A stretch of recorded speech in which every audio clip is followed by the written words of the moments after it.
بسم اللہ الرحمن الرحیم۔ جو لوگ رزق کے معاملے میں پریشان ہیں، یعنی گھر میں خیر و برکت نہیں ہے، سب سے پہلا وظیفہ ہے کہ انہیں نماز کی پابندی کرنی چاہیے۔ 5 وقت کی نماز اللہ تعالیٰ کی رحمت کو متوجہ کرتی ہے۔ اس بندے پر اللہ کی رحمت متوجہ ہوتی ہے، اس بندے پر اللہ کی رحمت کا نزول ہوتا ہے جو 5 وقت نماز پڑھتا ہے۔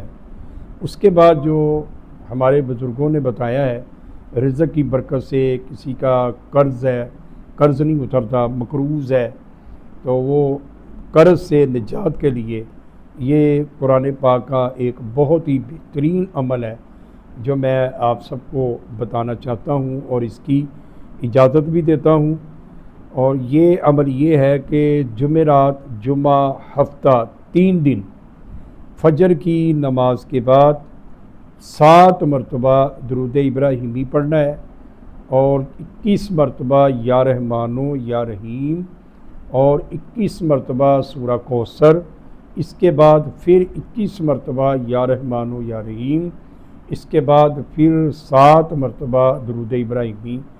یہ پڑھ کر اللہ کے حضور دعا کریں، اللہ تعالیٰ اپنے خزانہ رحمت سے مدد فرمائے گا۔ مقروض ہو تو انشاءاللہ قرض سے نجات ہوگی، رزق میں خیر و برکت ہوگی۔ اس وظیفے کو جتنا ہو سکے زیادہ سے زیادہ آگے شیئر کریں اور ہمارے چینل کو لائک اور فالو کریں۔ اللہ تعالیٰ آپ سب کے رزق میں، ایمان میں، عمر میں، عزت میں برکت عطا فرمائے۔